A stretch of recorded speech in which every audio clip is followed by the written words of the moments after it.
Avez-vous entendu parler de cette plante? Vous savez, celle dont l'odeur si exquise se répand dans une pièce aussi rapidement que le son?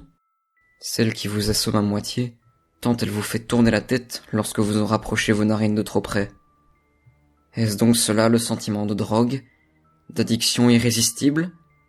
Peu m'importe, cette plante est celle que les dieux ont envoyée sur cette terre, et je suis celui qui a eu l'honneur de la recevoir dans mon domicile. Vous voyez ça? C'était moi il y a encore 3 semaines. Aujourd'hui, je supplie cette chose de sortir de chez moi, de reprendre sa forme de base, de quoi qu'elle veuille, tant qu'elle me laisse tranquille, que tout redevienne comme avant. Ça avait l'air d'une plante verte normale, lorsque j'ai été la prendre chez cette fleuriste. Elle m'a dit, avec son petit air tout souriant et innocent. Elle vient d'Amazonie, mais elle peut s'adapter à n'importe quel climat. Il y en a très peu en Europe. Elle diffuse une odeur très agréable et apaisante, en plus de donner un petit côté exotique à votre salon ou votre chambre. Je n'aurais jamais dû me laisser convaincre.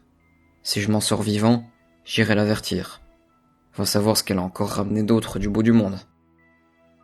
Je l'ai installée sur un petit meuble de mon salon, et j'ai déplacé la fleur qui s'y trouvait pour la mettre dans ma chambre. J'étais en pleine folie de redécoration de mon intérieur. J'avais donc acheté une myriade de gadgets, de papier peint et de meubles. Je n'aimais pas le fait d'avoir un diffuseur d'odeur en plastique branché quelque part. J'ai donc suivi le conseil d'une amie, et j'ai opté pour les senteurs naturelles que cette part de verdure allait amener chez moi. Le dépaysement agréable que ça m'a procuré a été positivement impactant sur mon humeur. Bien trop même. Pour quelqu'un de fort attaché aux objets comme moi, admirer mes nouveaux achats trônant fièrement sur la table basse n'était pas anormal en soi. Venir la sentir régulièrement, afin d'en savourer la fragrance non plus. En revanche, dormir par terre à côté de celle-ci pour en l'avoir près de moi aurait dû me mettre la puce à l'oreille. Au travail, je pensais à elle. En mangeant, je pensais à elle. En parlant avec d'autres personnes, je pensais encore à elle. Je les détestais tous, de ne pas avoir connaissance de cette merveille. Mais en même temps, je ne pouvais pas leur en parler, de risque qu'ils viennent me la dérober. Elle a commencé à grandir. Encore une fois, je pensais ça tout à fait normal, sauf qu'elle n'a jamais stoppé sa croissance.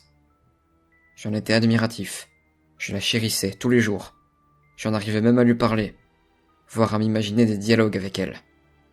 Est-ce que je les imaginais, ou est-ce qu'elle me parlait réellement? Je n'en suis toujours pas sûr. Vous voyez les personnes extrêmement gaga avec leur animal? Je devais ressembler à ça avec ma plante. Sauf que vu de l'extérieur, ça devait vraiment être effrayant. Je commençais à la vouvoyer, en racontant des horreurs. Je vous défendrai à n'importe quel prix, maîtresse. Oui, tout ce que votre serviteur peut faire pour vous plaire, il le fera. Êtes-vous sûr? Vous... Oui, bien sûr, je ferai tout ce que vous désirez, je le maintiens. Vous boirez son sang dès demain, je vous le promets. Elle me disait de tuer le voisin, qui faisait les travaux chez lui, causant du bruit qui la dérangeait beaucoup. Elle disait avoir soif de sang pour sa vengeance, qu'elle grandirait plus vite, et sentirait encore mieux lorsqu'elle aura pu s'en abreuver. Une fois de plus, j'ai dit amen sans me poser de questions. Je l'ai fait, rageusement, et sans aucune retenue, alors qu'elle rentrait de son travail. Un coup de couteau dans la gorge, un dans le ventre, un dans le cœur, et encore un dans le ventre. Comment osait-il déranger cette sainte créature avec son vacarme répugnant, avais-je pensé. Une fois emballé dans un grand sac poubelle, je l'ai porté jusqu'à chez moi, pour ne pas laisser tomber une goutte de sang qui pourrait manquer à ma chère petite maîtresse. Sauf qu'un enfant m'avait vu. Je l'ai poursuivi, et je lui ai fait subir le même sort. Tant mieux, ça fera une offrande supplémentaire, m'étais-je dit.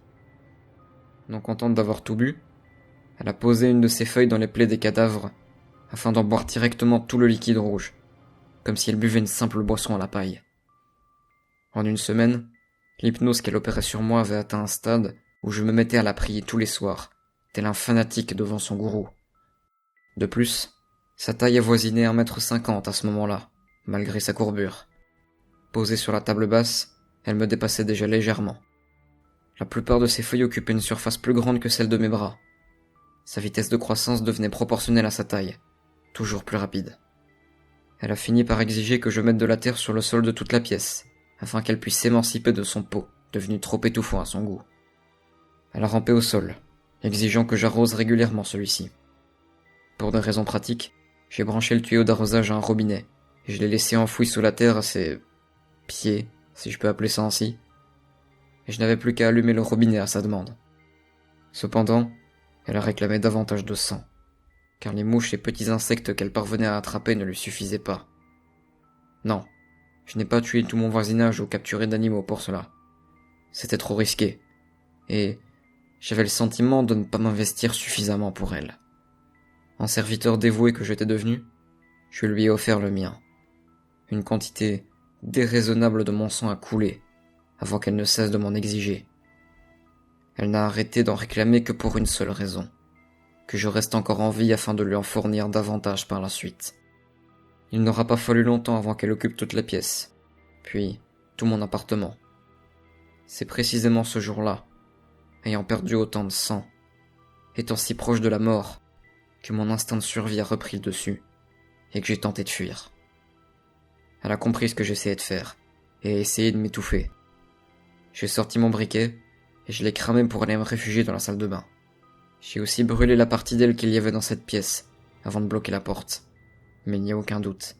Elle a réussi à éteindre le feu, et elle va finir par rentrer. Je le sais. J'ignore ce qu'elle va faire après, mais je sais que mes chances de sortir d'ici vivant sont minces. J'aurais dû me barricader dans une pièce dans laquelle il y a une fenêtre. J'espère que cet homme s'en est bien occupé. Pitié, faites qu'elle soit satisfaite de lui et qu'elle ne revienne pas ici.